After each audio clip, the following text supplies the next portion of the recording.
다시 한번 거룩한 주일에 함께 예배하러 모이신 우리 모든 제기동 서울중앙교회 형제님들 자매님들을 환영하고 또 축복합니다. 또 영상으로 또 함께 예배하고 있는 모든 믿음의 형제 자매님들 함께 축복합니다. 오늘 이렇게 또 옆에 계신 분들과 함께 또 말로 또 한번 이렇게 인사를 나누고 교제했으면 좋겠는데, 주님이 당신과 함께 하십니다. 이렇게 또 교제하십시다. 주님이 당신과 함께 하십니다. 아멘. 하나님이 우리와 함께 하십니다. 오늘 이 믿음으로 나아가는 복된 예배 되기를 간절히 바랍니다. 오늘은 말씀으로 응대하신 예수님이라고 하는 제목으로 우리 하나님의 귀한 말씀 함께 나누도록 하겠습니다. 예수님은 왜 이 땅에 오셨는가? 이 질문에 대한 대답은 요한복음 3장 16절입니다. 하나님이 세상을 이처럼 사랑하사 독생자를 주셨으니 누구든지 저를 믿는 자마다 멸망치 않고 영생을 얻게 하려 하심이다. 예수님은 하나님의 우리를 향한 사랑 때문에 이 땅에 오신 그런 분입니다. 그 사랑 때문에 죽으러 오신, 대속의 죽음을 위하여 오신 그런 분이십니다. 그렇게 영생을 우리에게 주시기 위한 그런 목적으로 오신 분이시죠. 우리 예수님께서는 그 공생의 일정의 마지막 시간을, 막바지 시간을 지금 보내고 계시는 것입니다. 예수님이 마지막으로 성전에 입성하셨을 때에 이스라엘의 소위 지도자들이라고 하는 사람들이 아주 총출동을 해서 예수님을 대적하였습니다. 예수님이 그들로부터 받았던 세 가지 도전, 우리가 최근에 석 주 동안 함께 하나씩 나누고 있습니다. 첫 번째는 예수님의 권위에 대한 도전이었습니다. 그리고 두 번째는 세금 문제에 대한 그런 도전이었습니다. 세상의 권세와의 갈등에 대한 도전이었죠. 그리고 오늘 세 번째는 바로 신학적인 그런 도전이었습니다. 여러분, 신학이란 무엇입니까?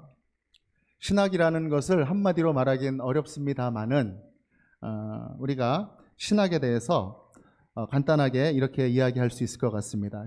신학은 하나님이라고 하는 말과 또 말 또는 학문이라고 하는 말에 결합이 되어서 하나님에 대한 어떤 체계적인 진술이다, 이렇게 이야기할 수 있습니다. 우리 시대의 학문으로서의 어떤 신학이다, 이렇게 이야기할 수 있는 것이죠. 그러나 좀 더 넓은 의미에서 보면 우리는 누구나 신학을 가지고 살아가고 있는 사람들입니다. 각자의 하나님에 대한 생각들이 다 있다라는 것이죠. 우리가 읽고 배워왔었던, 그리고 묵상해왔었던 그런 하나님에 대한 그러한 말씀, 그리고 지식, 그리고 경험, 특별한 경험들, 그리고 교회 전통 속에서 우리가 배워왔던 것들, 또 내 삶의 자리에서 특별히 나에게 말씀해 주셨던 하나님의 인도하심들, 이 모든 것들이 우리는 우리 안에서 내면화되고 또 체계화되게 되는 것입니다. 이것을 바탕으로 해서 우리는 서로 믿음 안에서 서로 교제도 하고 간증도 하고 또 전도도 합니다.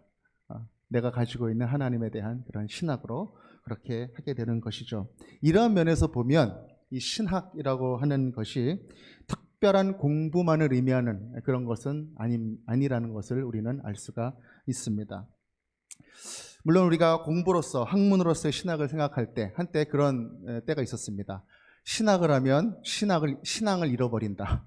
그래가지고 오히려 신학하는 사람들 중에 신앙이 흔들리고 이랬던 것을 걱정했었던 그런 때도 있었습니다. 그러나 깊은 학문적인 그러한 신학에 대한 공부는 하나님에 대한 말씀을 더 깊이 알게 하고 또 더 깊이 하나님을 아는 그러한 신앙으로 우리를 이끌어주기도 한다라고 하는 것입니다. 그리고 또 우리를 신앙이 뒷받침이 된 더 견고한 실천의 자리로 우리를 인도해 주기도 한다라고 하는 것입니다.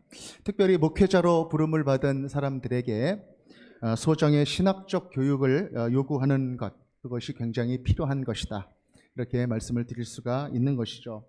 저는 한 가지 바람이 있다면 우리 교회에서도 신학을 공부하고자 하는 그런 분들이 많이 나오기를 바랍니다. 네. 신학을 공부하면서 더욱더 하나님을 더 깊이 알아가고 또 그 가운데서 새로운 소망과 비전을 찾아가는 분들이 많이 나오게 되기를 축복하는 것입니다. 학문으로서의 신학이든 아니면 넓은 의미에서의 신학이든 이 신학에는 완성됨이 없습니다. 예. 신학보다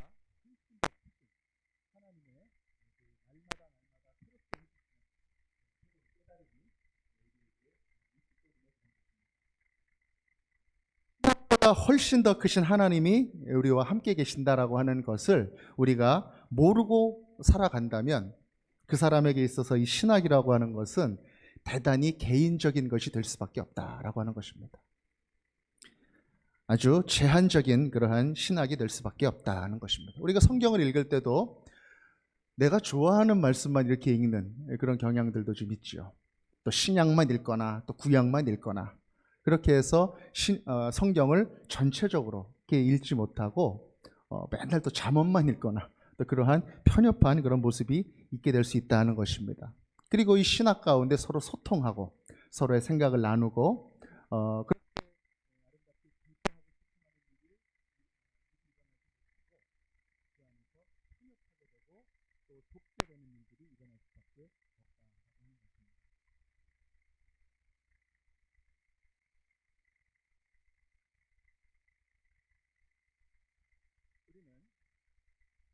신학을 할 때에 겸손한 자세로 끊임없이 하나님의 말씀을 구하고 또 하나님과 소통하면서 우리의 신앙을 늘 새롭게 하고 또 우리의 삶 가운데 늘 실천하는 자리로 우리를 이끌어가는 그러한 신앙인으로서 살아가야 할 것입니다. 바로 그러한 삶의 바로 살아 움직이는 그러한 신앙인의 모습이다라고 하는 것입니다. 예수님이 성전에서 만났던 그런 서로 다른 사람들, 사두개인들, 바리새인들, 이들은 서로 다른 신학을 가지고 있었습니다. 같이 하나님을 믿고 하나님과 관련된 삶을 살았었지만 그들은 서로 다른 신학을 가지고 있었다라고 하는 것이죠. 그들은 성경을 취사 선택해서 읽었습니다. 하나님에 대한 말씀을 전체적으로 읽은 것이 아니라 자신들에게 유리하고 도움이 되는 그런 말씀만 골라서 읽었었던 그런 분파들이 있었다라고 하는 것이죠. 또 자신들의 삶의 자리에서 유리한 신학적 주장만을 또 했었던 그런 사람들도 있었습니다. 바로 그런 사람들이 예수님이 대면했었던 그러한 종교 지도자들 그룹에 있었던 것이죠. 예수님께서는 그 두 부류의 사람들에게 오늘 하나님의 말씀을 가지고 신학적인 도전을 받고 있는 것입니다. 첫 번째는 누구입니까? 바로 사두개인들입니다. 사두개인들. 그들이 예수님을 찾아와서 그렇게 물었습니다. 예수님, 모세의 율법에는 형이 자식 없이 죽으면 동생이 그 형수와 대신 결혼해서 이제 대를 이어야 한다는 그러한 율법이 있는데 우리 중에 7형제가 있었습니다. 그런데 큰형이 죽고 둘째 형도 죽고 셋째 형도 죽고 줄줄줄줄 죽어가지고 큰형의 아내가 7번 결혼을 해서 맨 마지막에는 마지막으로 아우도 죽고 이 아내도 죽었습니다. 그럼 부활의 때에 이 아내는 과연 7사람들 중에 누구의 아내가 되겠습니까? 이렇게 질문을 던졌던 것입니다. 이렇게 질문을 했었던 사두개인들의 신학적인 배경은 무엇인가? 바로 마태복음 22장 23절에 기록이 되고 있습니다. 바로 부활이 없다 하는 사두개인들 이렇게 기록하고 있다는 것이죠. 부활이 있다고 믿지 않는 그러한 신학을 그들은 가지고 있었다는 것이죠. 부활이 없다라고 생각하는 사람들이 지금 부활에 대해서 질문하고 있습니다. 그 의도가 뭘까요? 부활이 없다라고 주장을 하고 있는 것입니다. 부활이 없다라고. 네. 부활이 만약에 있다면 이렇게 곤란한 일들이 생길 텐데 아주 극단적인 예들을 이야기하면서 그런 딜레마를 부각시켜서 이야기를 하면서 자신들의 주장, 부활이 그러므로 있을 수 없다. 그렇게 지금 주장하고 있는 것입니다. 이 말을 지금 예수님을 찾아와서 하고 있는 것이죠. 당시에 이 사두개인들은요, 구약 성서 중에서도 특별히 모세 오경만 읽었던 사람들입니다. 그들은 성전에서 성전을 중심으로 제사장의 직무를 하는데 단지 필요했던 성경이 모세 오경뿐이었기 때문에 그렇습니다. 그 안에 모든 제사에 대한 율법들이 다 나와 있고 그 안에서 자신들이 지켜야 하고 자신들이 또 이렇게 가르치고 또 이렇게 강요해야 할 그런 내용들이 그 안에 다 들어있다라고 생각했기 때문에 그들은 모세 오경만 공부했던 것이죠. 오히려 제사장의 역할을 하면서 성전에서 종교 지도자 역할을 하는 데 있어서는 이 다른 성경들은 오히려 거추장스러웠을지도 모르겠습니다. 그래서 그는 모세 오경만 공부했던 사람이다. 이들은요, 또 죽음에 대해서 어떻게 생각했냐면 죽음 이후에는 모든 것이 다 끝난다. 그렇게 생각했었던 사람들입니다. 아무것도 남지 않는다. 부활을 믿지 않았을 뿐만 아니라 사람이 죽으면 그 영혼은 다 소멸돼 버린다. 그렇게 생각했었던 사람입니다. 영적인 존재들도 그래서 믿지 않았습니다. 천사도 믿지 않고 마귀도 믿지 않았습니다. 어떻게 보면요, 이 사두개인들은 성직자였지만 무신론자였다. 이렇게 이야기할 수 있습니다. 네. 죽으면 끝이다. 물질적인 삶이 끝나면 모든 것은 끝이다 라고 하는 어떻게 보면은 유물론적인 그런 생각을 가지고 있었기 때문에 하나님도 알지 못하고 하나님의 능력도 알지 못하고 모든 영적인 비밀에 대해서 알지 못하는 그러한 사람들이었다라고 하는 것이죠. 그들이 지금 찾아와서 예수님께 신학적인 도전을 하고 있는 것입니다. 이 사두개인들에게 이제 예수님이 이제 대답하십니다. 마태복음 22장 29절에서 그렇게 말씀하셨습니다. 너희가 성경도 하나님의 능력도 알지 못하는 고로 오해하였다. 부활 때는 장가도 아니가고 시집도 아니가고 하늘에 있는 천사들과 같다. 그렇게 이야기하셨습니다. 먼저 예수님께서 사두개인들의 그 정곡을 찌르셨습니다. 너희가 성경도 모른다.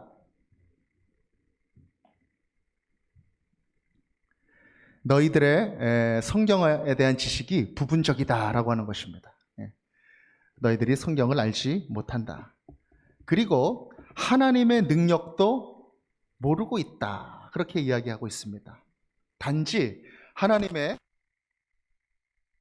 아무것도 알지 못하고 단지 제도 안에 있는 그러한 하나님에 대해서만 너희들이 알고 있다. 하나님의 능력도 모르고 하나님에 대해서도 모르고 말씀도 모르는 사람들이 바로 너희들이다. 그렇게 이야기하고 있는 것입니다. 예수님께서는 그들에게 그렇게 말씀하시는 거예요. 부활 이후의 삶은 지상에서 우리가 살았었던 그 삶의 단순한 연장의 의미가 아니다.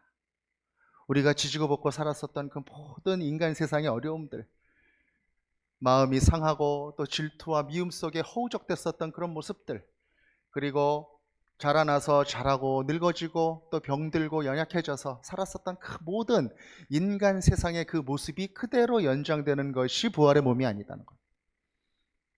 바로 부활 이후의 삶은 전혀 새롭게 되는 완전히 다른 변화가 일어나는 바로 그러한 삶이다.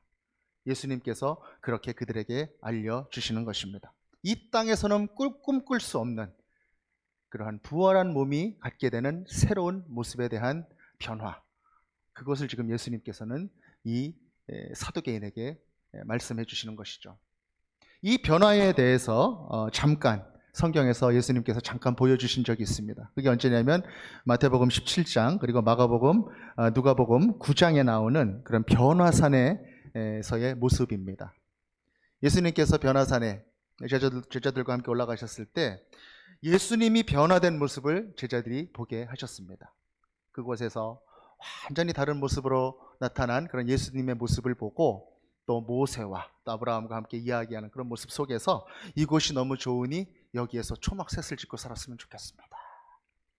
그렇게 잠깐 보여주셨던 그러한 모습, 죽음의 영향을 받는 존재가 아니라 천사와 같이 완전히 달라지게 되는 그러한 존재가 된다라고 하는 것, 그것이 바로 부활의 몸이다라고 하는 것입니다. 하늘에 속한 영광의 존재가 된다라는 그 말씀, 우리가 고린도전서 15장 48절로부터 49절까지 말씀을 통해서 우리가 또 알 수가 있습니다. 우리 함께 한 목소리로 한번 읽어보겠습니다. 시작.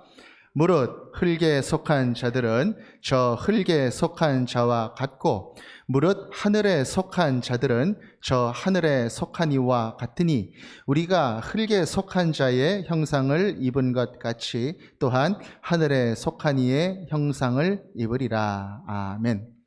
하늘에 속한 이의 형상을 입게 될 것이다. 하나님의 말씀이 우리에게 이렇게 부활에 관한 몸을 알려주신다라고 하는 것입니다. 우리는 물론 이 땅에 우리의 육신을 입고 연약한 육신을 입고 살아가기 때문에 이러한 부활의 몸이 상상이 잘 안 갈 수도 있습니다. 그러나 우리가 상상이 안 된다 그래가지고 없는 것이 아닙니다. 하나님께서 그 모든 것들을 알고 계시고 예비해 두고 계시고 우리에게 말씀으로 그 부활을 알려주고 계신다라고 하는 것입니다.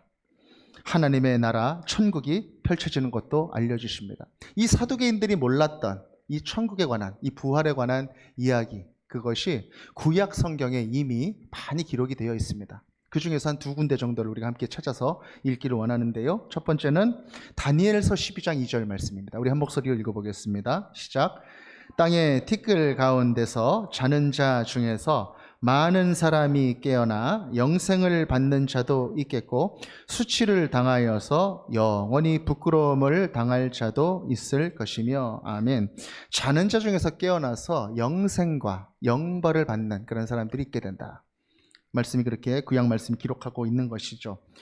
땅의 티끌 가운데 자는 자 중에서 깨어난다. 부활을 의미하는 것입니다.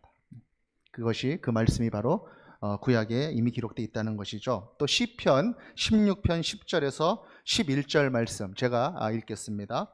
이는 주께서 내 영혼을 수월에 버리지 아니하시며 주의 거룩한 자를 멸망시키지 않으실 것임이니이다. 주께서 생명의 길을 내게 보이시리니 주의 앞에는 충만한 기쁨이 있고 주의 오른쪽에는 영원한 즐거움이 있나이다. 아멘. 주의 거룩한 자를 멸망시키지 않으실 것이다. 거룩한 자를 멸망시키지 않으실 것이다. 멸망이라는 것이 무엇입니까? 멸하여 망하게 한다는 뜻이 아닙니까? 그렇게 하지 않으신다는 것입니다. 주의 거룩한 자를. 그리고 주의 오른쪽에는 영원한 즐거움이 있다. 그렇게 구약 시편의 말씀은 우리에게 영원한 생명에 대하여 죽지 않는 그 삶에 대하여 이야기하고 있다라고 하는 것입니다. 그런데 사두개인들은 그것을 알지 못합니다. 모세오경에 나오는 율법의 조항들은 알고 제사 잘 드리는 방법은 알지만 그것을 모르기 때문에 하나님의 존재도 모르고 그 능력도 모르는 그런 사람들이죠. 그래서 극단적인 예를 하나 가지고 와서 실형제를 그렇게 결혼하는 상황이 있겠습니까, 여러분? 조작된 것이죠. 그런 예를 들고 나와가지고 부활이 없다. 그렇게 예수님께 주장하고 있는 것입니다. 예수님은 이 사두개인들에게 말씀으로 응대하십니다. 그들이 중요하게 여기는 모세오경의 말씀을 가지고 그들에게 응대하십니다. 우리 함께 마태복음 22장 31절로 32절 함께 읽겠습니다. 시작. 죽은 자의 부활을 논할진대 하나님이 너희에게 말씀하신 바 나는 아브라함의 하나님이요 이삭의 하나님이요 야곱의 하나님이로라 하신 것을 읽어보지 못하였느냐. 하나님은 죽은 자의 하나님이 아니요 살아있는 자의 하나님이시니라 하시니. 아멘. 바로 모세오경 중에 하나인 레위기에 있는 그러한 말씀입니다. 내가 믿는 모세오경의 말씀을 한번 같이 보자. 예수님께서 그렇게 이야기를 하십니다. 너는 죽으면 끝인 걸로 알고 있는데, 그리고 죽으면 모든 것이 끝이라고 이야기를 하는데, 아브라함도 죽었지, 이삭도 죽었지, 야곱도 죽었지. 그러면 아브라함과 이삭과 야곱의 하나님은 그럼 죽은 사람의 하나님이냐? 다 썩어 없어진 그런 썩은 시체의 하나님이냐? 너희들 말대로 하나님은 그러면 죽어서 완전히 무로 돌아가 버린, 그래서 아무것도 남아있지 않은 그러한 존재의 하나님이냐? 거꾸로 질문을 하는 것입니다. 그렇지 않지 않느냐? 하나님은 산 자들의 하나님이시지 않느냐? 하나님 앞에는 그 모든 사람들이 살아 있지 않느냐? 그들의 육신은 비록 죽었지만 하나님과 함께 영의 삶을 살고 있지 않느냐? 너는 영이신 하나님도 모르고 그 영적인 삶을 모르는구나. 그렇게 사두개인들에게 대답을 하는 것입니다. 사두개인이 전혀 꿈꾸지 않았었던 그 영적인 존재와 영적인 삶에 대하여 구약의 말씀, 모세오경의 말씀을 가지고 설명해 주시고 이야기하신다라고 하는 것이죠. 이 말에 대해서 사두개인들이 대답을 하지 못했습니다. 이 답에 대해서 그들이 믿고 읽고 있는 토라의 말씀으로 이렇게 그릇된 신학을 가지고 있는 사람들을 가르치셨다라고 하는 것입니다. 사랑하는 여러분, 우리가 하나님의 말씀을 읽어 나갈 때에, 말씀을 읽고 묵상할 때에 우리가 좋아하는 말씀만 가지고 계속 말씀을 읽어서는 안 됩니다. 우리는 모든 하나님의 말씀, 우리에게 주신 그 말씀들을 날마다 함께 순서를 정해놓고 또 이렇게 편식하지 아니하고 그렇게 말씀을 계속 읽어나가야 한다라고 하는 것입니다. 성경을 전체적으로 읽어야 한다. 그리고 말씀 속에 그 하나님이 그냥 그 글 속에 들어있는 그런 하나님, 신화 속에 들어있는 그런 하나님이 아니라 바로 살아 역사하시는 하나님이다 라고 하는 그 믿음으로 우리가 이 말씀을 대하고 읽어야 한다는 것입니다. 그리고 그 하나님이 바로 우리와 함께 하시는 하나님이시고 바로 나와 함께 하시는 바로 그 하나님이시다. 살아계신 하나님이시다라고 하는 그 믿음을 가지고 우리가 말씀을 읽어야 한다는 것입니다. 그렇게 말씀을 읽을 때에 그 하나님의 말씀을 대하는 우리들에게 그 말씀의 능력이 나타나고 또 하나님의 살아계심이 더욱더 체험되어지는 그러한 날들이 된다는 것입니다. 우리가 금년도에 1월부터 또 성경 통독을 또 열심히 해오고 계시지요.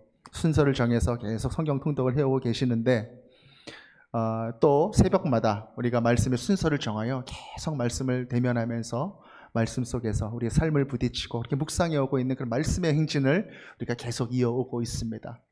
올 한 해 동안 그 말씀의 행진을 잘 마무리하시기 바라고 또 내년에 새롭게 시작되는 말씀 통독과 또 새벽기도 말씀 묵상 가운데 여러분들이 새로운 마음으로 함께 참여할 수 있게 되시기를 간절히 축복합니다.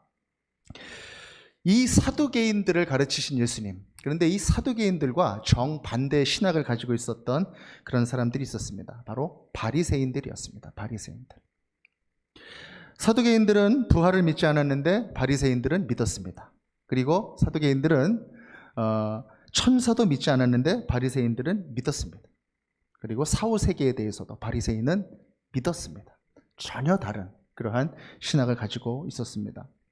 사도행전 23장에 보면은요, 사도 바울이 예루살렘 공의회에 잡혀가서 신문을 당하면서 좀 위기를 당하는 그러한 말씀이 기록이 되어 있는데 그곳에서 이 사도 바울이 이 사두개인과 바리새인의 신학이 다르다라는 것을 알고 부활에 대한 이야기를 꺼내서 서로 분란이 일어나게 되는데 그 분란을 통해서 좀 위험으로부터 모면하게 되는 그런 이야기가 사도행전 23장에 기록이 되어 있습니다.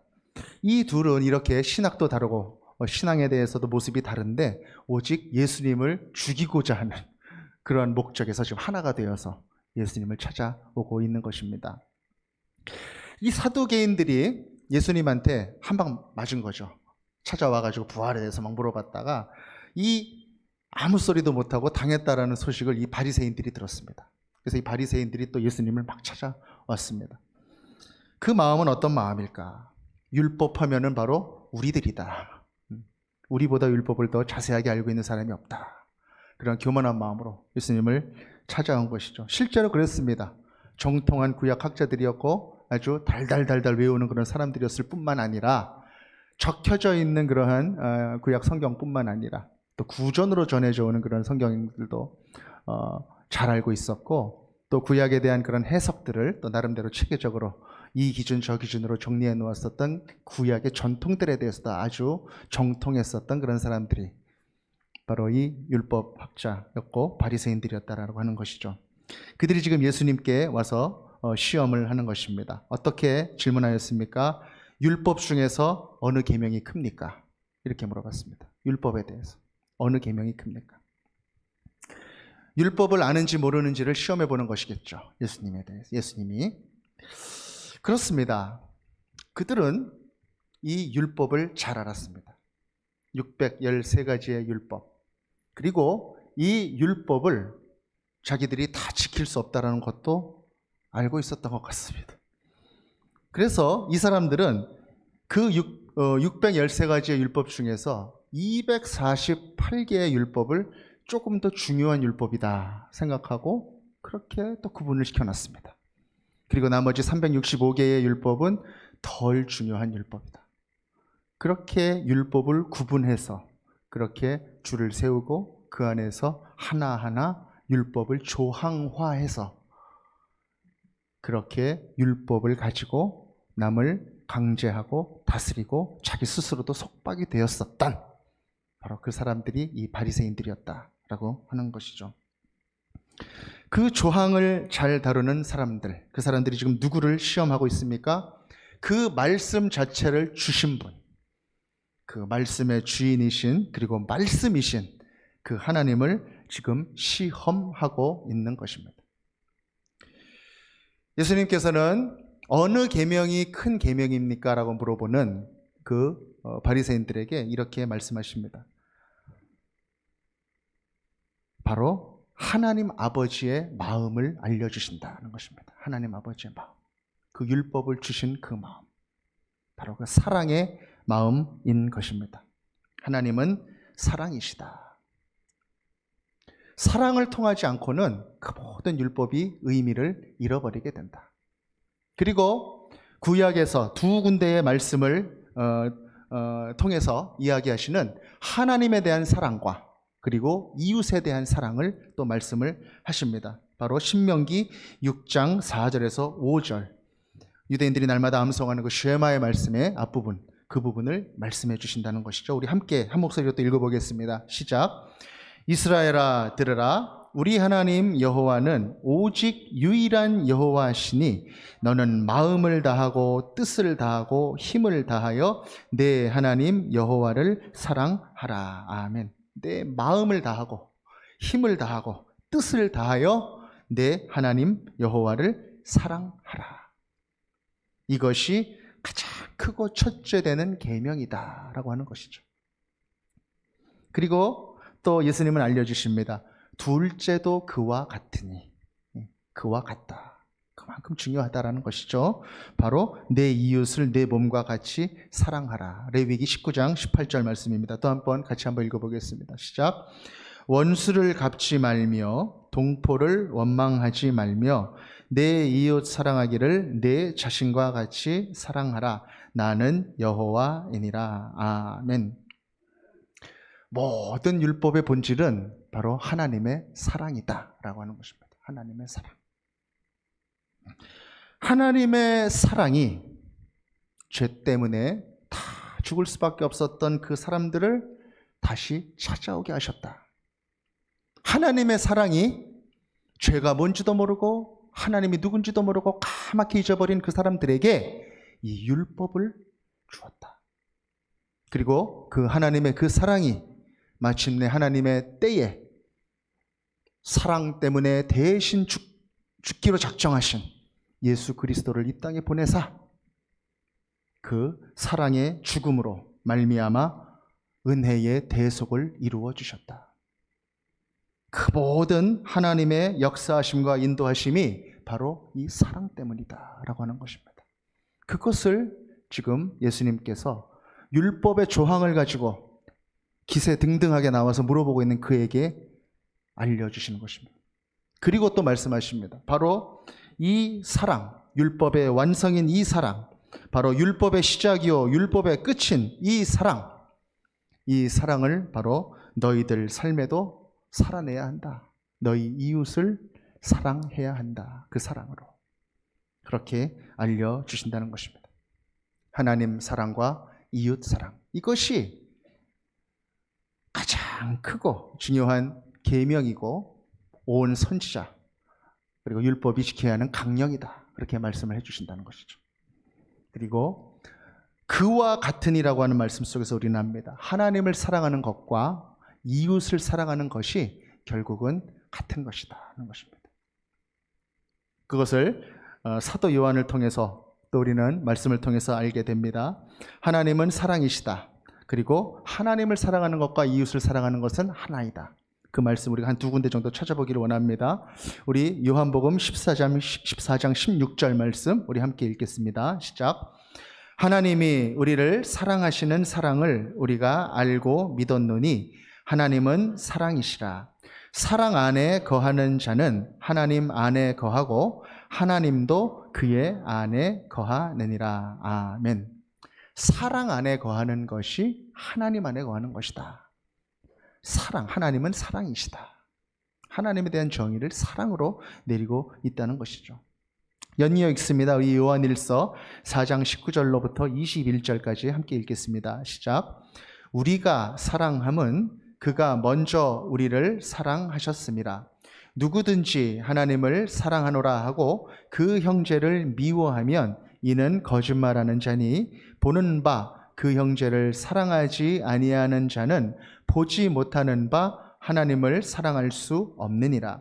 우리가 이 계명을 주께 받았나니 하나님을 사랑하는 자는 또한 그 형제를 사랑할지니라. 아멘. 하나님 사랑과 이웃 사랑은 절대로 따로 이렇게 떨어져 있는 것이 아니다. 하나님을 사랑한다 하면서 우리 형제를 사랑하지 못하는 것이 없고 하나님을 사랑하게 되면 반드시 이웃을 사랑하게 되는 그런 삶으로 나타나게 된다라고 하는 것이 또 사도 요한을 통해서 주신 말씀이다라고 하는 것입니다. 율법하면은 우리보다 잘하는 사람이 없지 이렇게 생각하고 왔었던 그 바리새인들 율법학자들에게 예수님께서는 율법의 마음은 이것이다. 하나님께서 이 모든 것들을 주신 그 이유는 바로 사랑이다. 가장 깊은 그 말씀의 진리를 가르쳐주고 계시다라고 하는 것입니다. 마가복음 평행 본문에 보면 이 예수님의 이 가르침을 듣고 찾아왔었던 바리새인 중에 한 사람 서기관이 감동을 받습니다. 오히려 자기 스승들한테는 듣지 못했었던 그런 말인데 예수님의 이 말을 듣고 감동을 받고 옳습니다. 그렇게 또 예수님한테 그렇게 고백을 합니다. 그 예수님이 또 칭찬도 해주시고 그런 일이 그 자리에서 일어나게 되는 것이죠. 저는 그런 생각이 들었어요. 하나님께서 하나님에 대한 말씀에 대해서 막 찾아와가지고 이야기하는 사람들에게 마치 저자 직강으로 강의를 해주고 계시는구나 그런 생각이 좀 들었습니다. 하나님에게 찾아와서 말씀을 가지고 신학적인 질문을 하고 있는 이 사람들에게 하나님은 하나님의 권위로 지금 이렇게 가르쳐주고 계시다라고 하는 것입니다. 여러분, 하나님의 말씀을 읽을 때 우리가 마음에 꼭 품고 말씀을 대해야 할 것이 있습니다. 바로 그것이 무엇이냐면 하나님이 우리를 사랑하고 계신다라고 하는 그 마음입니다. 우리가 요즘 창세기의 말씀을 읽고 있는데 그 이스라엘의 집안에 있는 많은 아픔들이 있잖아요. 요셉이 잡혀가고 또 고생하다가 총리가 되고 많은 이런 일들을 읽어가면서 그 안에 있었던 그런 갈등들에 대해서도 우리가 봅니다. 그러나 그 모든 일들을 이렇게 이끌어가면서 우리가 기억해야 되는 것은 하나님께서 사랑의 마음으로 그 야곱의 집을 바라보고 계시다라고 하는 것입니다. 하나님의 그 사랑의 마음을 먼저 우리가 느끼면서 그 말씀들을 하나하나 읽어야 된다라고 하는 것이죠. 때로는 징계의 이야기가 나올 수도 있습니다. 때로는 하나님이 침묵하시는 것 같은 그런 이야기가 나올 수도 있습니다. 그러나 그 모든 상황 속에서 하나님은 사랑으로 그 모든 것들을 바라보고 계신다라고 하는 것이죠. 사랑하는 여러분, 하나님의 말씀을 읽을 때에 이 하나님의 사랑이라고 하는 그 마음의 맥락을 잊지 말고 성경을 읽으시기를 간절히 바랍니다. 그래서 어느 성경 부분을 읽더라도 하나님이 나를 사랑하시는구나 이렇게 발견하고 감사할 수 있는 모든 믿음의 형제 자매님들 되시기를 축복합니다. 아멘. 이 사두개인들과 바리새인들의 질문이 끝났습니다. 그 다음에 이제 예수님의 질문이 이제 나옵니다. 예수님의 질문. 바리새인들에게 오늘 마태복음 22장 41절로 41절에서 42절까지 말씀입니다. 오늘 본문 말씀인데 함께 다시 한번 읽어보겠습니다. 시작. 바리새인들이 모였을 때에 예수께서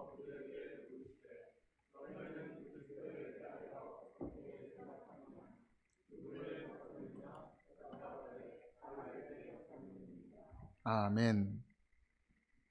바리새인들에게 이제 예수님이 물으시는 순서가 됐습니다. 어떻게 물으시냐면 이렇게 물어보세요. 너희들은 그리스도에 대해서 어떻게 생각하느냐? 이렇게 물어보세요. 그리스도. 당시에 아주 이 그리스도는 핫 이슈였습니다. 메시아. 바로 예수님 자신에 대한 말씀을 예수님이 직접 물어보시는 거예요. 이 그리스도는 헬라어고 히브리어로는 메시아, 기름 부음 받은 자라고 하는 뜻이죠. 그들이 질문을 듣고 이렇게 이야기합니다. 그리스도는 다윗의 자손입니다. 이렇게 이야기합니다. 다윗의 자손입니다. 바로 이 메시아에 대한 그들의 지식은 그들의 구약 성경으로부터 그 근거하고 있다는 것입니다. 이사야 11장 1절 그리고 예레미야 23장 5절에 보면 이새의 줄기에서 한 싹이 날 것이다. 그렇게 유대 지파 가운데 다윗의 족속 중에 메시아가 오게 될 것이다 라고 하는 그런 말씀들이 기록이 되어 있는데 그것을 그들이 잘 알고 있었기 때문에 그 유다 지파의 한 사람으로 다윗 왕의 족속의 한 사람으로서 오게 될 그 사람이 바로 메시아다. 그렇게 알고 있었던 것입니다. 그래서 그렇게 대답을 했던 것이죠. 그들은 이 메시아를 인간적인 메시아로만 알고 있었다는 것입니다. 인간적인 메시아. 다윗 왕의 족보를 따라서 오는 그 메시아. 그 사람이 자기네 유대인들이 보통 왕에게 기름 붓고 또 선지자에게 기름을 부어줬는데 그 기름을 부어주는 그 인간적인 메시아가 그들에게 찾아와서 자신들을 구원해 줄 것이다. 우리들을 모든 속박으로부터 해결해 줄 것이다 라고 하는 그러한 믿음을 가지고 있었다. 그러한 속박으로부터 자신들을 구원해 줄 인간적인 히어로. 그렇게 메시아에 대해서 생각하고 있었다는 것이죠. 잘못된 신학입니다. 예수님께서는 지금 이 그리스도에 대해서 너희는 어떻게 생각하느냐? 이 질문을 하심으로써 그것을 바꿔주려고 하고 계시는 것입니다. 가르치시려고 한다는 것이죠. 예수님은 이 땅에 그리스도로 오셨는데 그 그리스도로 오신 목적은 무엇이었는가? 바로 대속, 죄에 대한 대속이었습니다. 사람들이 원하는 메시아의 그런 모습이 아니라 죄의 문제를 영구적으로 해결하기 위한 그 대속의 사역을 감당하기 위해서 오신 분이 바로 메시아였다라고 하는 것이죠. 이 땅을 구할 수 있는 유일한 길은 바로 그 죄로부터 구원하는 것이다. 그 메시아는 하나님의 약속대로, 말씀대로 다윗 왕의 계보로 올 것이다. 그러나 그 메시아는 단순히 인간의 모습으로 오는 것만은 아니다. 죄를 사하는 목적을 이루기 위해서는 하나님이 오셔야 되기 때문에, 죄가 없으신 분이 이 땅에 오셔야 되기 때문에 이 메시아는 다윗의 족보로서의 인성과 또 하나님의 아들로서의 신성을 가지고 있는 바로 그 존재여야만 한다라고 하는 구약이 분명하게 이야기하고 있는 예수 그리스도에 대한 그러한 모습을 예수님은 가르치고 계시다는 것입니다. 예수님은 그러시면서 또 질문하시죠. 그리스도는 누구의 자손이냐? 그러니까 다윗의 자손입니다. 이렇게 그들이 대답을 했습니다. 인간의 메시아로 알고 있는 대답이죠. 그 다음에 예수님께서 다시 물어보십니다. 그 다시 물어보시는 질문이 바로 22장 43절 또 44절 말씀입니다. 함께 읽겠습니다. 시작. 이르시되 그러면 다윗이 성령에 감동되어 어찌 그리스도를 주라 칭하여 말하되 주께서 내 주께 이르시되 내가 내 원수를 내 발 아래에 둘 때까지 내 우편에 앉아 있으라 하셨도다 하였느냐. 아멘. 예수님이 한 구약의 말씀을 인용하셨습니다. 시편 110편 말씀입니다. 유대인들이 다 알고 있는 말씀입니다. 바로 메시아에 대해서 이야기하고 있는 바로 그 다윗의 시편입니다. 이 다윗의 시편에는 지금 44절에 말하고 있는 주께서 내 주께, 이 첫 번째 주가 나오고 두 번째 주가 나오죠. 이 첫 번째 주는 여호와로 적혀 있습니다. 히브리 성경에는. 근데 두 번째 주는 아도나이로 이렇게 적혀 있습니다. 그러니까 하나님께서 아도나이에게, 주에게, 지금 주께서 주에게 되어 있지만 히브리 원문에는 하나님께서 내 주에게 이렇게 말씀하시고 계시다는 것이죠. 그렇게 이야기하는 시편 110편의 말씀을 인용하면서 예수님께서 가르치시는 것입니다. 여호와께서 내 주를 내 우편에 앉아 있으라 하셨다. 다윗이 성령의 역사를 받아서 고백을 할 때 여호와 하나님 말고 그 메시아를 아도나이라고 불렀다는 것입니다. 내 주다. 너희들이 다윗의 족속으로 그 자손으로 오게 되는 그 사람의 한 모습, 그 메시아를 지금 아도나이, 주라고 부르고 있다라고 하는 것이죠. 그리고 그 주가 하나님의 우편에, 하나님의 오른쪽에 앉아 계신다. 그렇게 고백하고 있다는 것입니다. 하나님 오른쪽에. 하나님과 같이 앉아 있는 그 존재. 어떤 존재일까요? 바로 하나님입니다. 하나님. 다윗의 족속으로 오면서 동시에 그는 이 다윗으로부터 주라고 고백을 받고 또 하나님의 우편에 앉아 있는 바로 그 존재다. 이것을 예수님께서 시편 110편의 말씀을 가르치시면서 그들에게 말씀하고 계시다라고 하는 것입니다. 마태복음 22장 46절에 예수님께서 이렇게 말씀하시니까 어떻게 됐습니까? 한마디도 능히 대답하는 자가 없고 그날 이후로 묻는 자가 없었다. 예수님이 명쾌하게 이렇게 답을 내려주신 이후에 이 기라성 같았었던 율법학자들, 바리새인들이 아무런 자신들의 신학을 가지고 질문할 수 없는 그러한 상황이 되게 되었다는 것이죠. 특별히 예수님께서 하나님의 아들로 오셨다라고 하는 이 말씀은 예수님께서 십자가에 죽으시고 부활하신 이후에 이 예수님을 온 세상 가운데 전하게 되는 이 제자들에게 있어서 굉장히 중요한 말씀이었다는 것입니다. 예수 그리스도의 신성과 예수 그리스도의 인성을 담대하게 구약적인 그런 배경을 통해서 전할 수 있었던 그런 근거가 되는 말씀이다라고 하는 것이죠. 그리고 또한 하나님의 오른편에 앉아 계신 그 예수 그리스도, 바로 하나님의 아들이시다라고 하는 그러한 가르침이 앞으로 이 제자들이 당하게 될 많은 복음적인 상황 속에서 그들에게 신학적인 근거를 마련해 준 것이다라고 하는 것입니다. 다윗의 육신의 혈통으로도 오셨지만 또 하나님의 아들로도 오신 그 예수 그리스도, 그 가르침을 많은 제자들에게 알려주셨다는 것입니다. 그래서 하나님 우편에 앉아 계시는 예수 그리스도라고 하는 이 고백, 이 놀라운 고백을 사도 바울도 그의 복음서에서, 그의 서간서에서 아주 자주 고백을 하고 있는 것입니다. 그리고 그뿐만이 아니라 히브리서 기자도 예수님은 하나님 우편에 앉아 계시는 분이다, 그렇게 고백하고 있습니다. 그뿐만이 아닙니다. 마가, 누가, 사도행전에서도 그 고백이 나옵니다. 스데반이 사도행전 8장에서 이제 죽게 될 때 하나님 우편에 앉아 계시는 예수님께서 자리에서 일어서서 계신다라고 하는 그 죽음의 장면을 그렇게 또 누가가 기록하고 있는 것이죠. 베드로도 예수님은 하나님 우편에 앉아 계신다. 그렇게 예수님께서는 그 이후에 펼쳐지는 모든 복음적인 상황 속에서 이렇게 명쾌하게 신학적인 정리를 해주셨다라고 하는 것입니다. 사랑하는 여러분, 이제 말씀을 맺고자 합니다. 예수님께서 공생애를 시작하실 때 마귀에게 시험을 받으셨습니다. 그때 예수님께서는 하나님의 말씀을 가지고 그 모든 시험을 이겨내셨습니다. 그리고 이제 공생애를 마치게 되는 이 한 주 동안에 예수님은 말씀을 잘한다고 생각했었던 사람들, 또 그 종교적인 체계 안에서 지배하고 있었던 사람들의 도전을 받았습니다. 그럴 때도 예수님께서는 이 말씀을 가지고 그들에게 대응하셨습니다. 그리고 그들에게 참 진리를 알려주셨고 하나님의 사랑을 알려주셨고 그 하나님께서 온 세상을 구원하기 원하신다라고 하는 복음의 진리를 주셨습니다. 사랑하는 여러분, 우리에게 주신 이 말씀의 진리 가운데 거하는 우리 모든 한 사람 한 사람이 되시기를 간절히 축복합니다.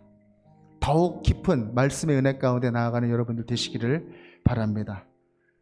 그리고 성령님께서 비춰주시는 그런 말씀의 은혜 가운데